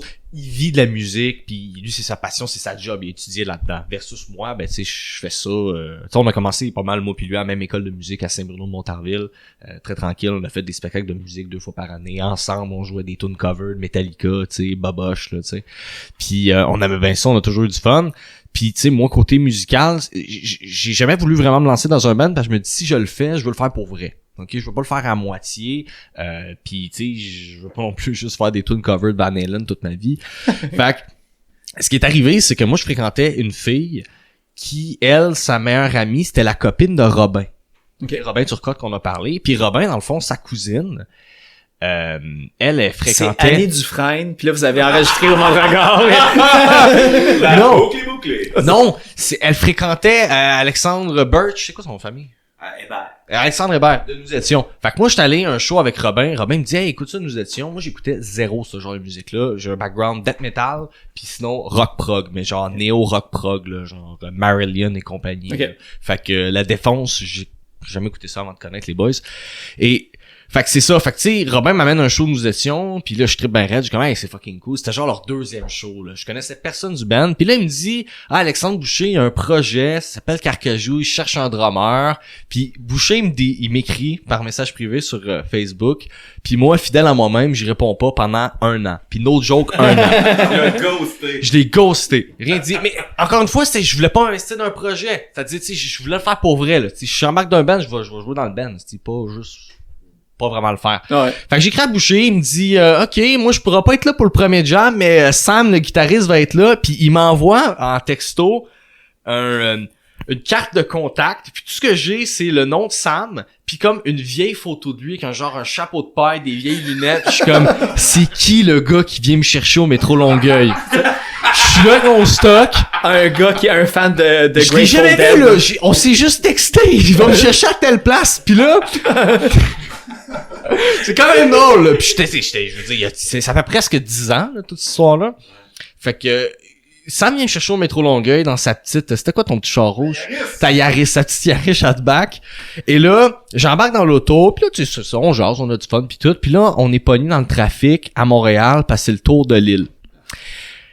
Fait qu'on a jasé 1h30 de temps dans le char, tu sais. Fait qu'on a appris à se connaître à ce moment-là. Puis pour vrai, ça l'a quand même cliqué assez rapidement. Puis initialement, c'était pas mal moi puis lui qui jouait ensemble. Tu sais, vraiment, c'était pas rien de sérieux. Je pense même pas qu'on avait décidé c'était quoi le nom du band. C'était juste pour avoir du fun. Puis Boucher est venu, Alexandre Boucher, on a joué ensemble. Puis finalement, ben... Boucher a quitté, Miron était bien sûr toujours là. Robin est venu, je travaillais en cuisine avec Robin à cette époque-là. Fait que j'ai dit ça tente-tu de jouer de la basse, je savais que lui jouait de la guitare, puis ça faisait super longtemps que je le connaissais là, veux pas. Fait que c'est vraiment parti de même, fait que c'est pour ça que j'ai fait que c'est vraiment officiellement comme ton premier vrai premier band. Okay, mais j'ai joué avec beaucoup d'autres gens, mais tu sais c'était dans une école de musique avec des jeunes qui sont pas capables de faire les 2-3 premiers riffs d'une tune. Fait que...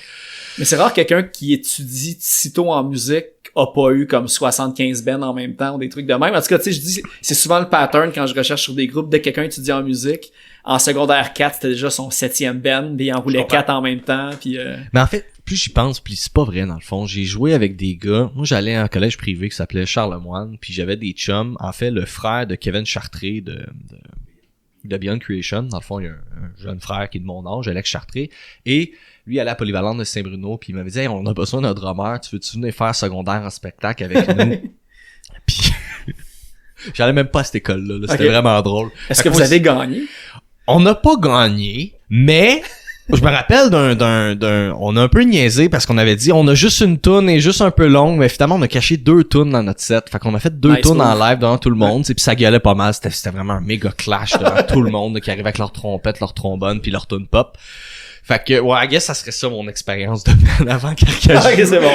Fait que c'est pas super, il y avait rien, t'étais mystérieux sur les internets, mais il y avait rien de deep à trouver. Ah, il y avait rien de deep à trouver. Ben peut-être ouais, non, j'en parlerai peut-être pas. Ah, pour vrai? Ben là, okay, je censurerai si tu veux pas que je le coupe après. Fait que la seule vraie expérience, ok, puis ça c'était avec tu sais, je vais même drop Boom Desjardins là-dedans, ok, pour donner c'était à table. C'est que j'allais à une école de musique, ok, comme je te disais. Puis mon frère était ultra chum avec le propriétaire, Christopher Michaud, vraiment un cool dude, passionné de musique là, tu sais, fan de Van Halen. Puis il dit, écoute, on a une étudiante en musique, son père veut qu'elle devienne une star.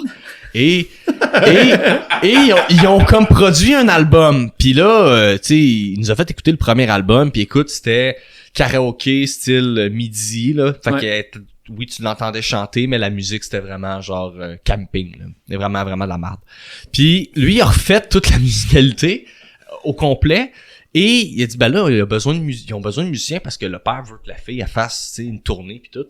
Puis fait qu'on a fait des shows, moi, mon frère, puis un de mes chums, Philippe Huot. Fait qu'on a fait une coupe de shows dans des terrains de camping. Puis au centre-ville de Saint-Bruno. OK. Puis c'était vraiment drôle. Là. Le père était vraiment dedans pour que sa fille réussisse. Là. Il y avait son VR, le véhicule récréatif avec la face de la fille, le nom de la chanteuse. Fait que c'est une chanteuse qui a jamais percé finalement. Non, mais tu sais, elle était jeune, elle avait 14-15 ans. Je veux dire... Genre, elle avait vu Mixmania à télé, elle s'était pas inscrite, puis elle voulait faire son clairement. C'est comme l'affaire de Jessica Black, le Friday, Rebecca Black. C'est un peu... Oui, c'est un peu comme ça, puis tu sais, je vais la nommer Jennifer Savard, merci parce que tu nous as vraiment fait que tu sais, je sais que c'est pas de la musique comme ça que je veux faire dans la vie, mais ça m'a donné une belle expérience. Non, définitivement, c'est pas négatif. Et je sais pas si c'est moi qui s'est mêlé dans ton histoire là. Oui. Mais c'était quoi le lien avec Boom Desjardins? Parce que quand on a fait un show je me rappelle plus c'était quel le camping, mais c'était un gros méga gros camping, là. Méga setup de scène, le plus gros qu'on a fait, là. 300 chaises pliantes. Plus que 300, là. C'était vraiment gros. Puis on ouvrait des estrades pliantes. Pratiquement, non, il y avait 3 layers, là, sur le stage, là. Moi, je suis comme le 3e riser, là, sur ce stage-là. Et c'est qu'on ouvrait pour Boom Desjardins. Ok. Soir, là. Fait qu'on faisait une couple de tunes de son album, puis on faisait 2 tunes cover, la tune de T'étais Evanescence. son band aussi en même temps? À qui la fille? Non, je pensais que tu restais sur scène. Non. Les deux parties, là. Okay. Non, j'étais pas ce calibre-là à cette époque-là. Mais non, on a juste ouvert pour Boom Desjardins, on a bien du fun, on l'a rencontré, cool d'autres pour vrai. Puis, rendu vendeur d'auto en Outaouais. Arrête. Il y a quelqu'un qui m'a dit ça, mais je sais pas où. Ah, c'est l'informateur de Buckingham dans Mike Ward sous écoute qui dit ça, ouais. Puis moi, il y a pas un mythe aussi par rapport à Boom Desjardins qui a acheté comme une boîte à chansons.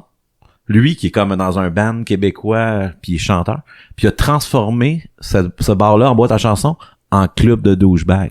Qui s'appelle le Cristal. Ah, ça se peut, c'est en tout cas, c'est comme un... c'est vraiment weird parce que tu t'attendrais de lui qu'il aurait conservé un peu la voix de la boîte à chansons. On va apprendre que c'est lui aussi qui a fermé le divan orange, le catacombe. C'est ça. C'est Boom Desjardins qui sabote en fait oui, exact. Le cancer de la musique indépendante. C'est ça. Yes. Il veut que la musique commerciale pogne, fait qu'il ferme les petites salles.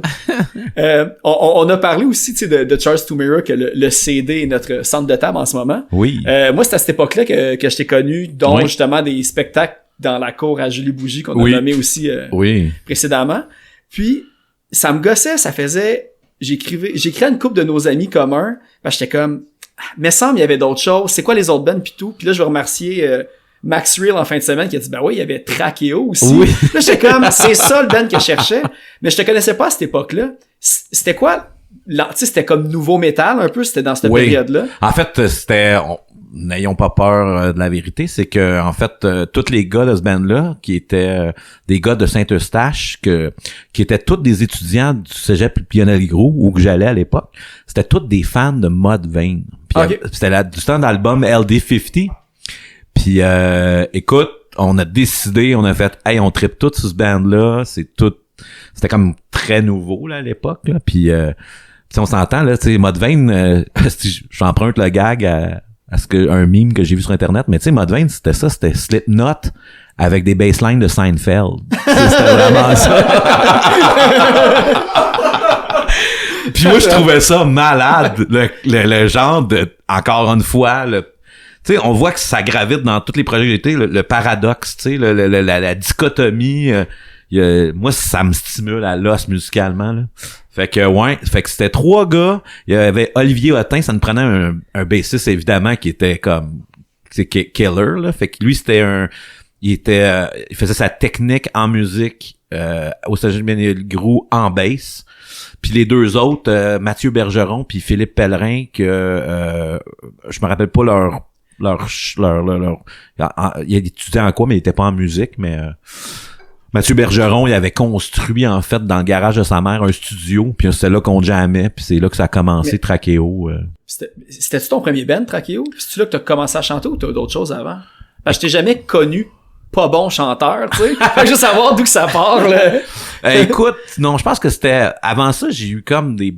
Je pense que j'ai comme eu des bandes de cover avec mes amis. Tu sais, dans ma gang d'amis, tu sais, mettons, de l'école Rive-Nord où ce que j'allais à Bois-des-Filions, mais de cette gamme-là, Maxime Boulanger, Alexis Demers, Sam Lalonde, c'était tous des gars qui allaient là. On a fondé Charts to Mirror par après, mais... tu sais, on a fait... Alexis Demers, c'est lui qui a finalement joué avec Unexpect à un certain point. Je sais que tu... Non, ça c'est Landry. Ok, parce que je sais que t'avais un drummer qui était là comme en ce moment, son band, il pogne plus pis tout, là, pis peut-être je me trompe, là, c'est loin, là, fait que... Ouais, non, c'est ça. Phil Landry, il gravitait, là, parmi nos amis musiciens, là, mais j'ai pas eu la chance de jouer avec lui. Ah, ok, j'avais compris. Ouais, non, c'est ça. Ou peut-être de la manière que c'était au début quand on s'est croisés, fait que là, tu voulais m'impressionner, pis tu name droppais du monde, pis dans ma tête, j'étais comme, hey, son drummer, c'est le même que Unexpect. Ouais. Mais, non, c'est ça, je pense... Ben, on a peut-être jammé à un moment donné, mais j'ai pas eu de projet comme tel avec lui. J'aurais aimé ça, mais... Ouais. Ouais, c'est ça, parce que j'ai vu là, le lien Rive-Nord, tu sais, même, j'ai comme, tu sais, un petit peu là, le Beautiful Mind, là, avec toutes les lignes qui s'en vont toutes les affaires. Tu sais, on a nommé Unexpect qui était comme aussi, qui tournait autour, tu sais, de la Rive-Nord. Ouais. Puis tu sais, Galley Record que The Last Felony ont dessus, Unexpect était là-dessus. Oui. Puis l'autre truc, là, j'essaie de trouver l'information, mais c'est ça, Guillaume Falstro. Oui. Lui, il était dans Makita pis Tears from the Sky. Oui. Tu sais, pour que le monde fasse un lien un petit peu avec la scène punk rock, là, Oui. ben, The Rat de The Matchup était dans ces groupes-là aussi. Yes. Fait que la scène de la Rive-Nord à ce moment-là, tu sais, j'ai vraiment l'impression qu'il y a comme plein de groupes pis que ces musiciens-là aujourd'hui ont encore tous des projets, là. Effectivement, ouais, il y avait vraiment un... Puis tu sais, Tears from the Sky, c'était vieux, là. Tu sais, c'est vraiment... Dans la scène de la Rive-Nord, c'était le band metalcore, qui a vraiment fait en sorte que ça l'a amené probablement plein de jeunes à vouloir faire partie de cette scène-là, tu sais. Fait que ça a généré des petits. Mais moi je me rappelle Charts to Mirror a ouvert pour Tears from the Sky à l'Arnaque, qui n'est probablement plus ça, mais c'était dans le village de Sainte-Thérèse, là. Puis dans les autres trucs aussi que j'ai vu que votre groupe, c'est la chanson, c'était comme le Challenge Lord of the Sexy Dragon. Puis là, je vois en fait que, ben, je pense que Sam, t'as des liens avec Culte Suspect, de ce que j'ai compris. Je voyais vraiment souvent ça revenir avec ton nom pas loin, puis des collabos.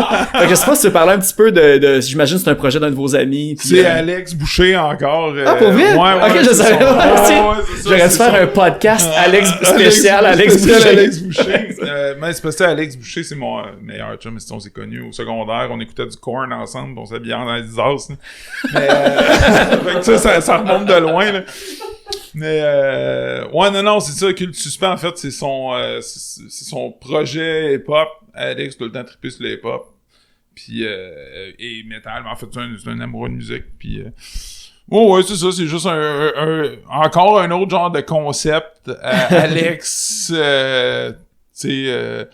je me souviens plus de quoi c'était né, là, l'idée Culte Suspect, là, mais tu sais, à un moment donné, c'était rendu qu'il voulait se faire des côtes de moteur avec une patch Culte Suspect dans le dos, là, pis des croix à l'envers, pis ça. Mais la tune collabo est vraiment bonne parce que tu vois, c'est comme les trois qui rappent devant, puis là, ça se tourne, puis il y a comme Carcajou en arrière qui explose de rage, là, c'était vraiment une belle scène. Ça, c'était cool, c'était genre, il est arrivé un soir au local, on jammait, pis là, il fait comme...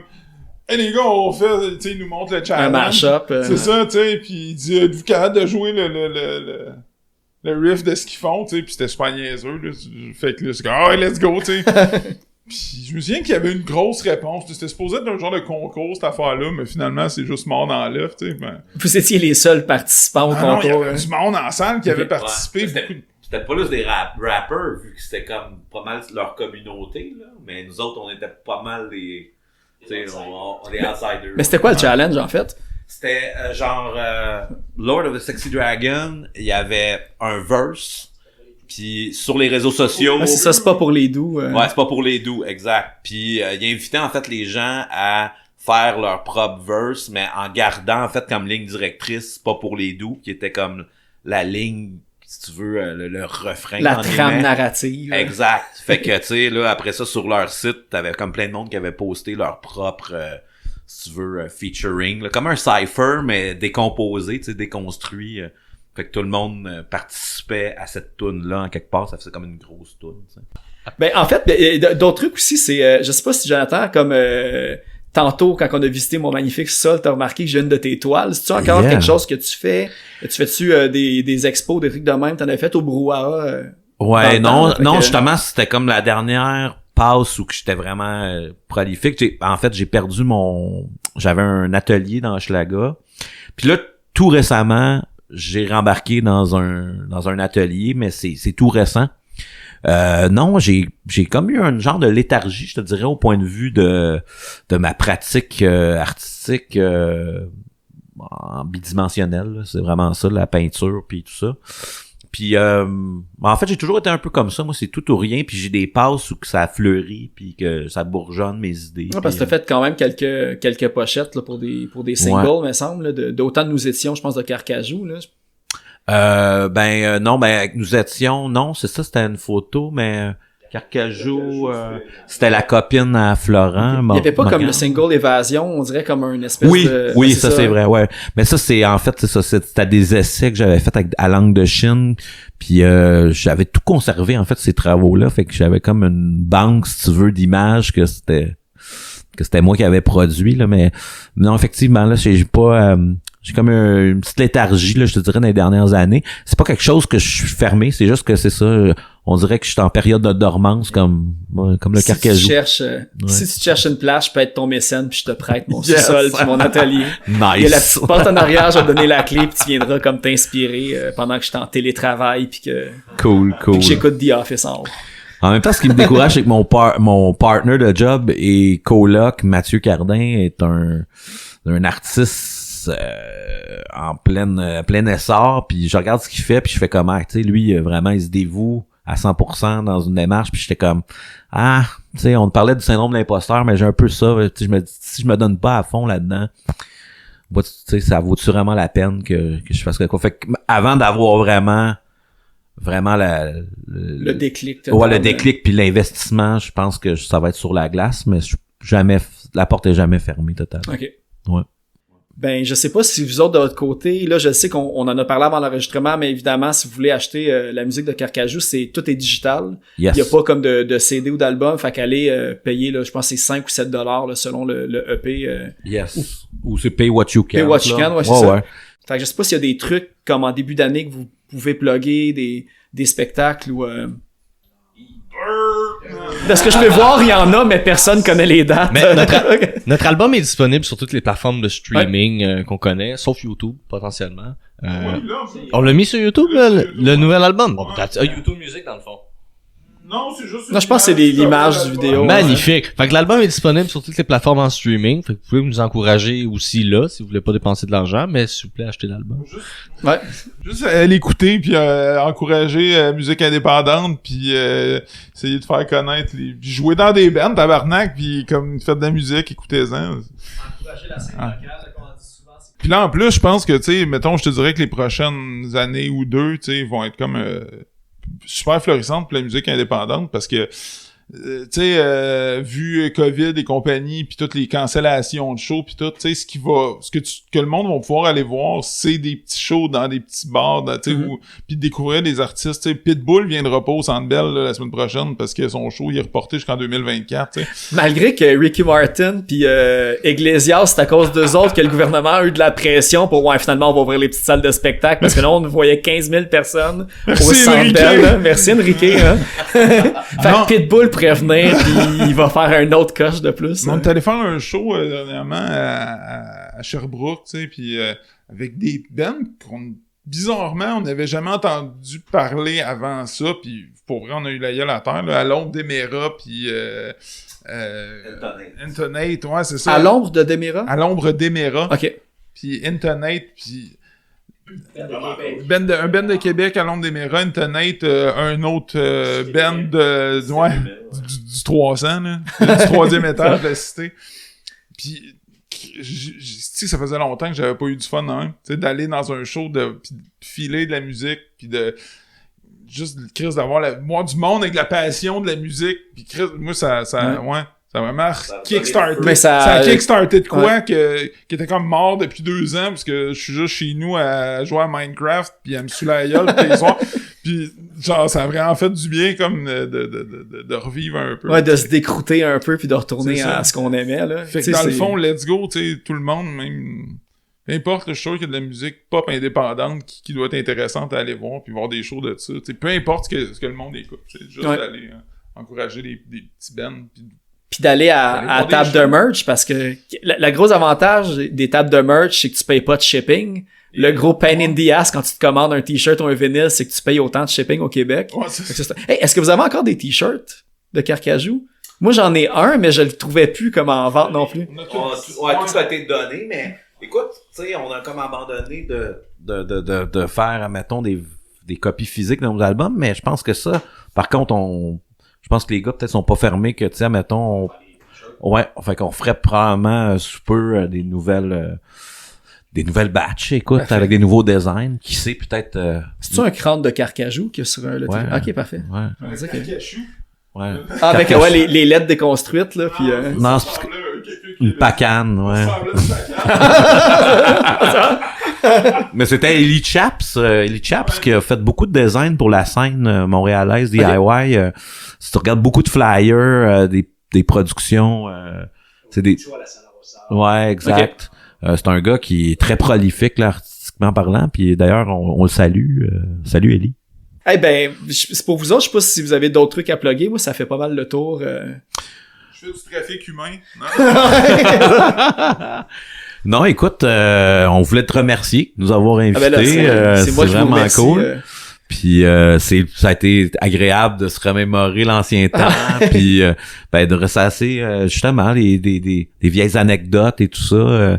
C'est tous des événements qui ont fait qu'aujourd'hui on fait ce qu'on fait, puis qu'on aime ça, puis moi je suis content de voir que t'es tout le temps aussi passionné et archiviste et je trouve que j'essaie d'écrire l'histoire à l'audio de la scène. Mais c'est rassurant. Je me dis, tu sais, le monde il peut être en train de collapser, il y a des choses qui changent pas, puis c'est réconfortant de voir que t'es toujours aussi dévoué. Ah ben thanks. C'est cool. C'est ma mission. Yes. Je suis content que les gens le remarquent. Yes. C'est bon. Ben cool. Ben regardez, pour terminer, on va aller écouter une chanson de Quelle magnifique fin du monde. J'avais choisi L'art, c'est aussi la guerre. Yeah. On a parlé un petit peu d'art aussi. Puis ça, c'est une aussi straight to the point. Oh, yeah. Quand je dis qu'il y en a des plus progressives que ça, elle, ça n'est pas une comme ça. Puis évidemment, comme à chaque épisode que je reçois des bands, on va dire, tu sais, 100% masculin, je mets la suggestion des Insoumises. Puis cette semaine, j'ai choisi Peer Pressure, de l'album Catharsis, Do a Number on Me, que je me dis, tu sais, j'essaie de trouver comme une voix féminine un peu, assez brutale en fait, qui fait comme un petit peu faire le lien. Fait que je vous invite à aller écouter ça. Un excellent band de Québec d'ailleurs. Puis moi, je pense, je vais mettre, tu sais, des petits teas Patreon là. Je pense sur mon Patreon, je vais mettre With Vengeful Eyes, la toune d'intro du podcast, mais la version de comme 4 minutes et demie à Miron à la voix. Puis je l'ai réécouté hier, là. Cool. Puis pour vrai, là, ça serait à re-recorder, puis c'est un hit. Je pense que c'est... Ben, je sais pas si... mais moi, je serais intéressé si t'es encore ces tunes-là. Moi, si t'as une clé USB, je te donne ça tantôt. Ah, si j'ai pas de clé USB, j'ai un cellulaire, ou peut-être on peut se faire un Dropbox, mais... Ouais, on s'arrange sur ça, mais j'ai là, fait que... Ah, ça serait cool, en esti. Yes. Cool. Fait que, ben, merci tout le monde, puis évidemment, j'invite aller écouter du Carcajou, et évidemment, toutes les 50 bands qu'on a nommées, je vais mettre les liens aussi que le monde va pouvoir aller écouter. Puis, tu sais, quand vous aimez un band, si vous aimez le podcast, n'hésitez pas à aller, tu sais, les partager, puis, tu sais, mettre, tu sais, je le dis, là, je commence à le dire à tous les épisodes, je me rends compte, je le dis dans le vide parce qu'il y a personne qui le fait. Fait que là, vous avez de la pression, chers auditeurs. Personne va mettre des petites étoiles sur iTunes. Mettez-en. Non, ça... Juste, non, mais c'est parce que je veux voir comme vraiment si ça fait une différence. À date, ça n'en fait pas quand je le dis, mais... Puis, on va finir ça en musique avec L'art, c'est aussi la guerre de Carcajou, puis Do a Number on Me de Peer Pressure. Salut.